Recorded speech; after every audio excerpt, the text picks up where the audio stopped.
Gloire à Jésus. Que le Seigneur Jésus vous bénisse. Que la grâce de Dieu repose sur chacun d'entre vous. Nous sommes en train de faire des études pour montrer la vérité des Écritures au lieu de toutes les erreurs qu'on nous a enseignées depuis des décennies déjà, sinon des générations.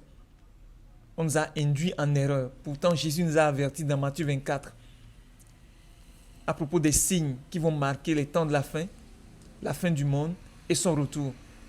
Le premier signe que Jésus a donné, c'est la séduction. Il a dit, prenez garde que personne ne vous induise en erreur, que personne ne vous égare. Prenez garde que personne ne vous égare, ne vous induise en erreur, ne vous trompe. Prenez garde que personne ne vous séduise, car plusieurs viendront sous mon nom en tant que chrétiens, plusieurs viendront en tant que chrétiens, non pas en tant que musulmans, non pas en tant que bouddhistes ou animistes. Plusieurs viendront sous mon nom en tant que chrétiens, disant que moi, Jésus, je suis le Christ, et ils séduiront beaucoup de gens, et ils égareront beaucoup de gens, et ils induiront beaucoup de gens en erreur. Par conséquent, si la vérité est révélée, nous avons le devoir et l'obligation de la porter à la connaissance de tous ceux qui sont des enfants de Dieu, afin qu'ils se réveillent. Nous devons éviter la paresse qui nous empêche de plonger nos regards dans la vérité afin de découvrir la vérité, ce que la parole de Dieu dit par nous-mêmes, au lieu de nous contenter de tout ce qu'on nous dit à l'église, truffé d'erreurs, au lieu de nous contenter d'avoir confiance en nos enseignants et de les laisser nous induire en erreur. Vous n'avez pas besoin de vous méfier d'un musulman parce que vous n'avez rien à écouter de lui. Vous n'avez pas besoin de vous méfier d'un animiste ou d'un bouddhiste parce que vous n'avez rien à recevoir de lui. Ils sont tous dans l'erreur. Mais si vous devez vous méfier de quelqu'un, c'est de celui-là qui vient au nom du Seigneur. C'est de celui-là qui est chrétien ou qui se dit chrétien. Parce que vous vous direz que c'est un frère, alors vous allez ouvrir grandement vos cœurs pour l'écouter. Et c'est là que l'ennemi induit les gens en erreur en utilisant des ignorances qui sont en chacun d'entre nous. Il y a de l'ignorance en chacun d'entre nous et nous devons veiller à ce que la lumière de la parole de Dieu les éclaire afin que nous puissions nous en débarrasser. Aujourd'hui, je vais vous parler de l'Église qui est le modèle que Dieu a montré à Moïse sur la montagne. Vous serez étonnés pour ceux qui n'ont jamais essayé de voir la réalité en face, qui ont toujours cru que Israël est le peuple élu de Dieu et que tout ce que la loi dit est ce qui doit être pratiqué. Car beaucoup d'enfants de Dieu continuent de pratiquer la loi, continuent de pratiquer des lois venant de l'Ancien Testament. Je vais vous montrer aujourd'hui que c'est l'Église, c'est le corps de Christ que Dieu a montré à Moïse sur la montagne. Et Dieu lui a dit d'avoir soin, de faire tout d'après le modèle qui lui a été montré. Allons dans Hébreux 8, à partir du verset 1. Le point capital de ce qui vient d'être dit, c'est que nous avons un tel souverain sacrificateur qui s'est assis à la droite du trône de la majesté divine dans les cieux, comme ministre du sanctuaire et du véritable tabernacle, qui a été dressé par le Seigneur et non par un homme. Tout souverain sacrificateur est établi pour présenter des offrandes et des sacrifices, d'où il est nécessaire que celui-ci ait aussi quelque chose à présenter. S'il était sur la terre, il ne serait pas même sacrificateur, puisque là sont ceux qui présentent des offrandes selon la loi, lesquels célèbrent un culte, image et ombre des choses célestes, selon que Moïse en fut divinement averti lorsqu'il allait construire le tabernacle. Aie soin, lui fut-il dit, de faire tout d'après le modèle qui t'a été montré sur la montagne. Mes frères, quel est le modèle qui a été montré à Moïse sur la montagne?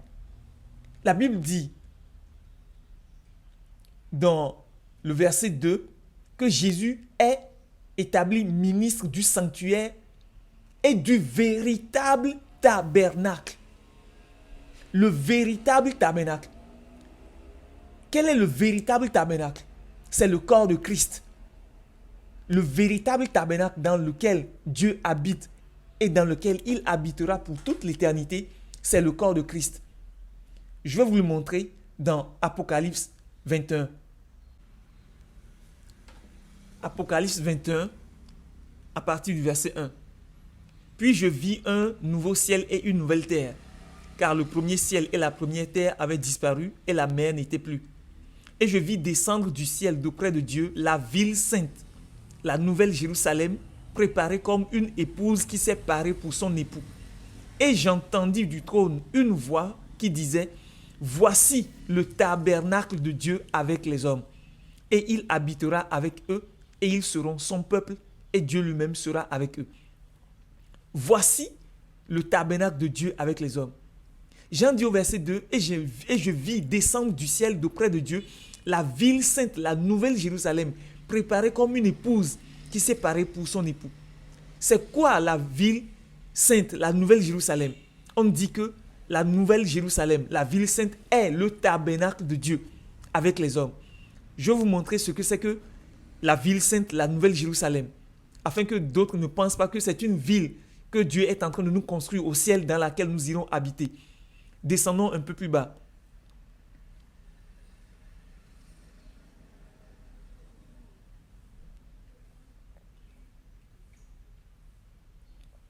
Verset 9. Puis un des 7 anges qui tenait les 7 coupes remplies des 7 derniers fléaux vint et il m'adressa la parole en disant, « Viens, je te montrerai l'épouse, la femme de l'agneau. » Et il me transporta en esprit sur une grande et haute montagne. Et il me montra la ville sainte, Jérusalem, qui descendait du ciel d'auprès de Dieu. Est-ce que vous voyez, la nouvelle Jérusalem, la ville sainte, c'est la femme de l'agneau, l'épouse de l'agneau. Jésus-Christ ne va pas épouser une ville faite de murs en or ou en argent ou je ne sais pas quoi. Nous sommes la ville de Dieu. Chacun de nous est une maison. De la même manière qu'une ville est faite de maisons et de rues, de la même manière, chacun de nous est une maison. Chacun de nous est une maison que Dieu construit pour former sa ville, la ville sainte, l'épouse de l'agneau, la femme de l'agneau. C'est l'église qui est la femme de l'agneau. Ce n'est pas une ville quelconque, quelque part, dans laquelle nous irons habiter, qui est la femme de l'agneau. C'est nous qui sommes la femme de l'agneau. C'est nous qui sommes l'épouse de l'agneau. Vous êtes une maison, je suis une maison. Les relations qui nous lient les uns aux autres sont les rues sur lesquelles nous passons pour avoir contact les uns avec les autres. Nous sommes la ville. Chacun de nous, pour sa part, est une maison. Nous retournons dans Hébreux 8.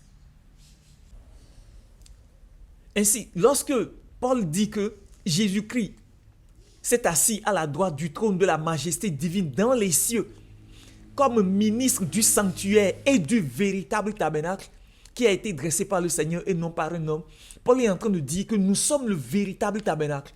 L'Église est le véritable tabernacle. Et c'est l'Église, le véritable tabernacle qui a été montré à Moïse sur la montagne, afin qu'il voie la dimension spirituelle de l'Église et d'en faire une copie conforme physiquement sur la terre. Et on lui a dit de faire tout, d'avoir soin, de faire tout d'après le modèle qui lui a été montré. Est-ce que vous voyez? C'est l'église que Moïse a vue. C'est l'église que Moïse a vue. L'église n'a pas vu quelque chose quelque part. C'est l'église que Dieu a montré à Moïse.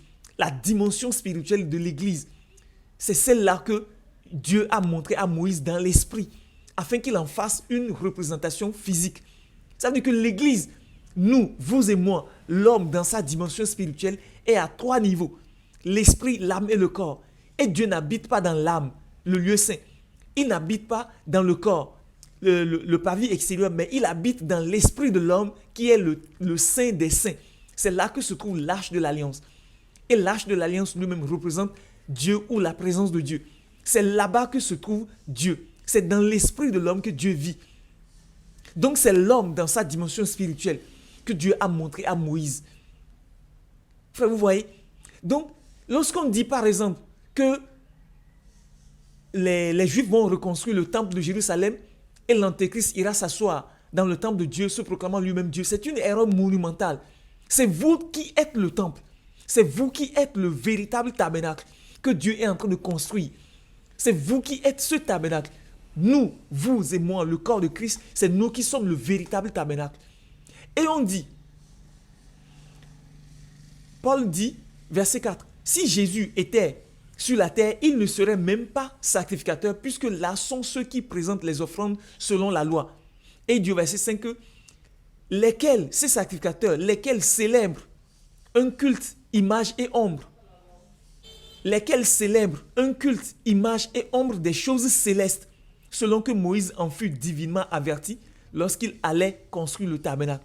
Frère, ce que les Juifs font ou faisaient dans le tabernacle, dans le temple, n'est qu'une image et une ombre des choses célestes. C'est que ce ne sont que des choses, une ombre et une image du culte que l'Église aujourd'hui rend à Dieu. Mais avant que l'Église vienne sur la terre, se manifeste dans le monde physique sur la terre, Dieu a amené Moïse sur la montagne pour lui faire voir l'aspect spirituel de l'Église et du culte que l'Église rendra à Dieu dans l'esprit, et de lui dire de venir faire une image et une ombre de ces choses qu'on lui a montrées. Le culte que nous rendons à Dieu, Jésus l'appelle un culte fait en esprit et en vérité.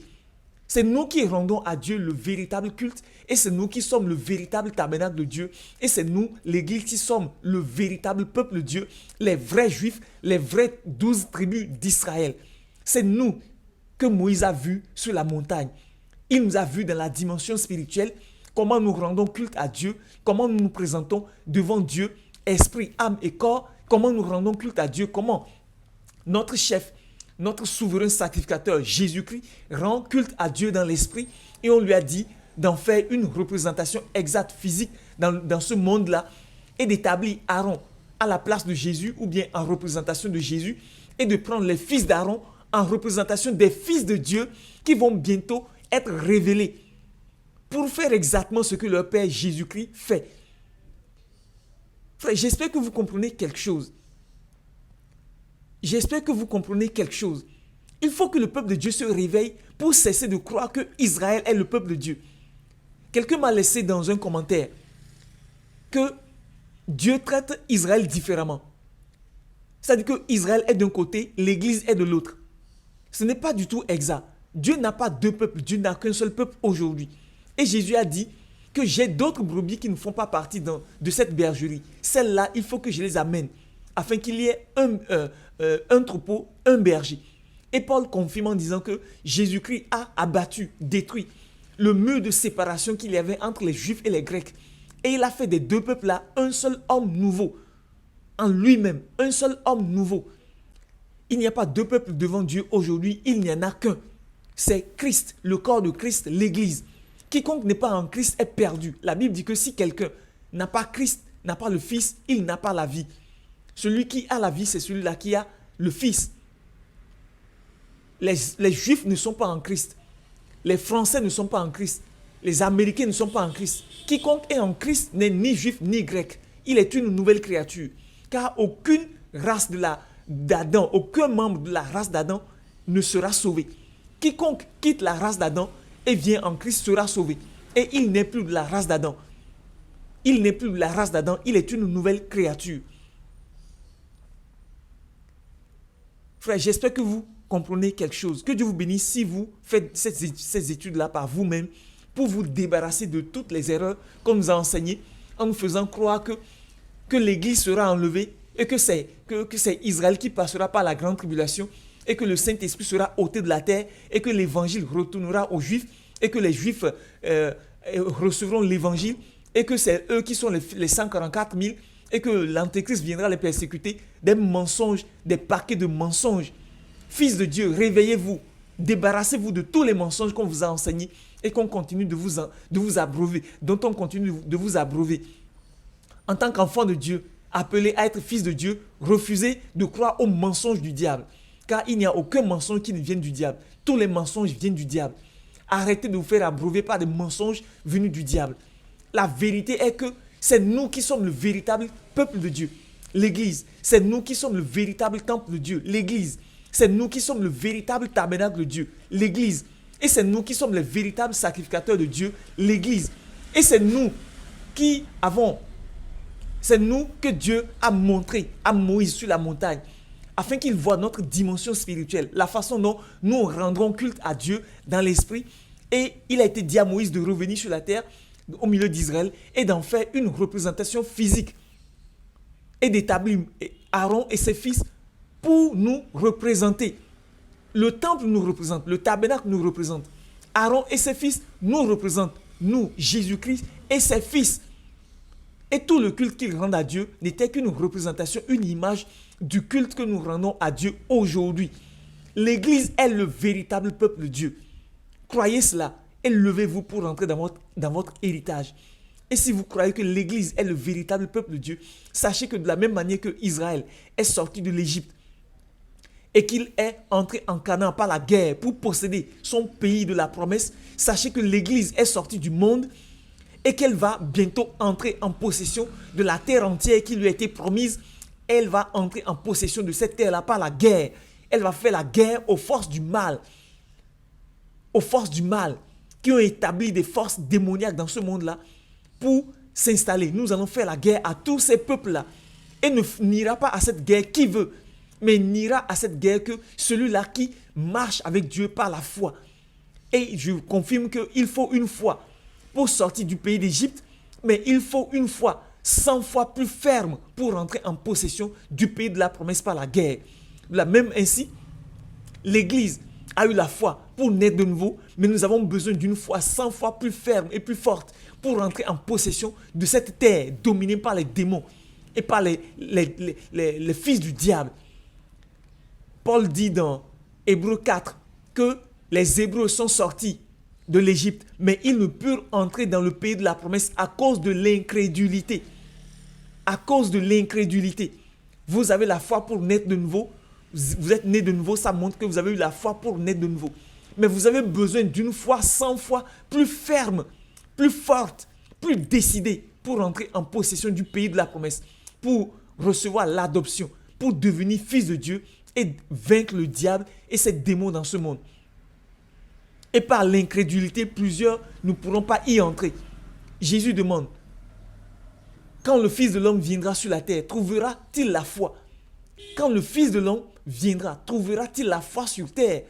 Il ne s'agit pas de la foi pour naître de nouveau, mais il s'agit de la foi pour entrer en possession du pays de la promesse.